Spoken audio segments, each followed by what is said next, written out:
Beberapa waktu yang lalu, Jokowi mengatakan bahwa dunia akan gelap pada tahun 2023. Lalu apakah hal itu akan benar terjadi? Dan tahun depan sudah bisa sampaikan akan gelap. Dan kita nggak tahu badai besarnya seperti apa, sekuat apa nggak bisa kita bilang. Faktor yang menjadi gelapnya dunia pada tahun 2021, faktor utamanya yaitu adalah resesi global, Pak. In short, the worst is yet to come, and for many people, 2023 will feel like a recession. Jadi, apa itu resesi? Resesi sendiri sederhananya dapat diartikan sebagai suatu kondisi di mana perekonomian suatu negara berturut-turut menurun selama 2 kuartal. Lalu apa hubungannya dengan resesi global pada tahun 2023, yaitu beberapa negara termasuk negara besar seperti USA yang sekarang sudah cenderung perekonomiannya menurun, Pak. Lalu mengapa itu bisa terjadi? Simpelnya ada 2 alasan mengapa resesi 2023 dapat terjadi, yaitu yang pertama yaitu COVID, yang kedua yaitu perang. Gini, Pak.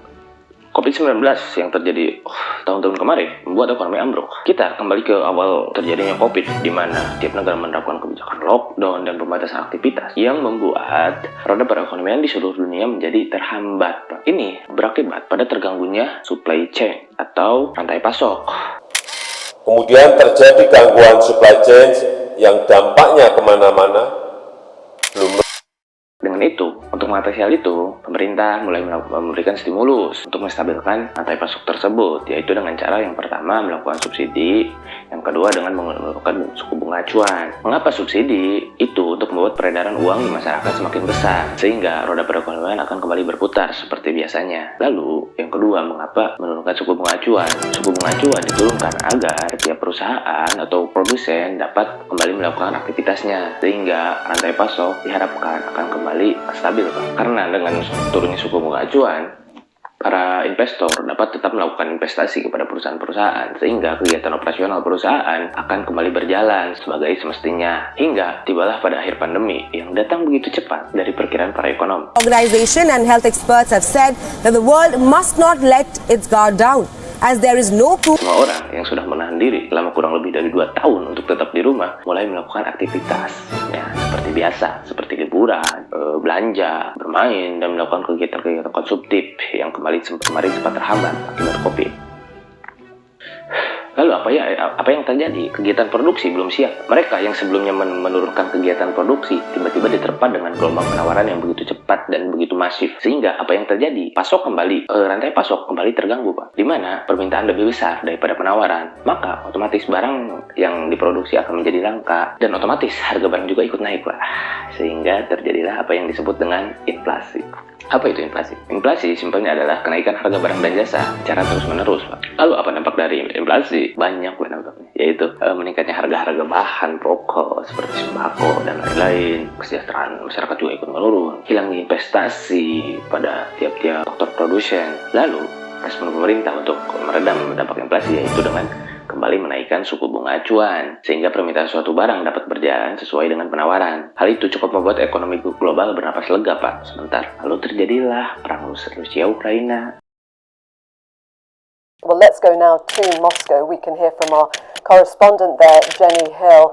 Jenny, first of all, perang antara Ukraina dan Rusia diikuti dengan blokade dan sanksi perekonomian telah membuktikan efek yang berat bagi ekonomi dunia. Beberapa negara telah melakukan sanksi ekonomi terhadap Rusia. Sanksi tersebut akan mengakibatkan keseimbangan permintaan penawaran terganggu, Pak. Negara-negara tersebut tidak akan membeli barang dari Rusia. Beberapa perusahaan telah meninggalkan bisnis di Rusia. Tapi karena Rusia adalah salah satu produsen energi terbesar di dunia seperti minyak dan gas, membuat kembali terganggunya rantai pasokan, Pak. Dan menyebabkan terjadinya harga naik karena seperti yang kita tahu, energi gas adalah faktor utama dalam melakukan kegiatan ekspor impor, di mana tiap energi gas naik, maka harga logistik juga akan naik yang berakibat pada harga barang-barang juga ikut menaik, Pak. Kita semua juga tahu bahwa Rusia adalah salah satu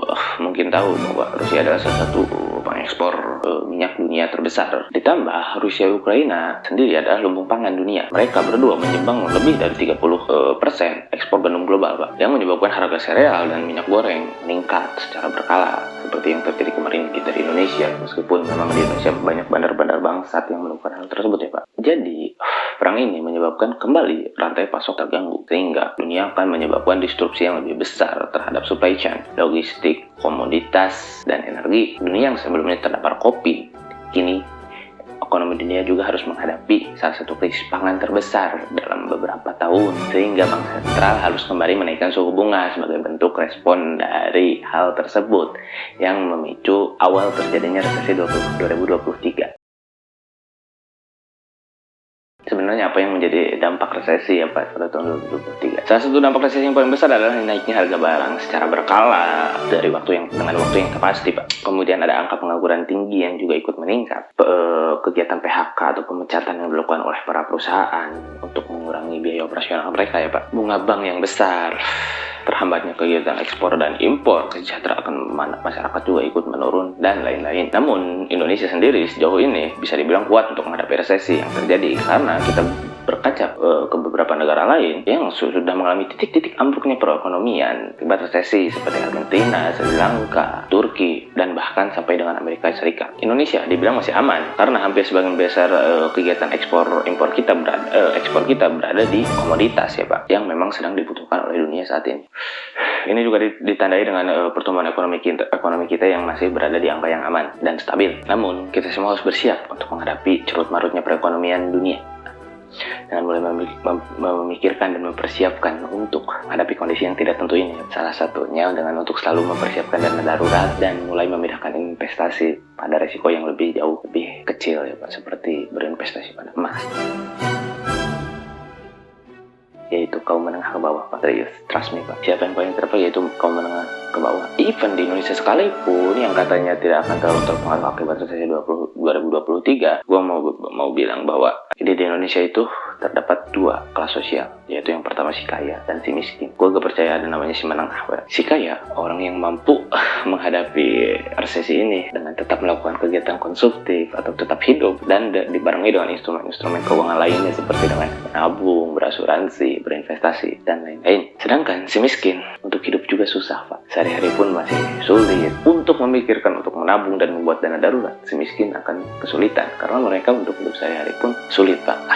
Tapi resesi ini, si kaya mungkin bisa memanfaatkan resesi ini dengan sangat baik, di mana mereka melakukan investasi pada bidang yang mungkin akan naik ke depannya. Sedangkan si miskin akan tetap berjuang untuk hidupnya ya Pak. Jadi perkataan tentang si kaya akan semakin kaya dan si miskin akan semakin miskin di 2023 mungkin akan terjadi. Sekian, gue Eja and goodbye. See you.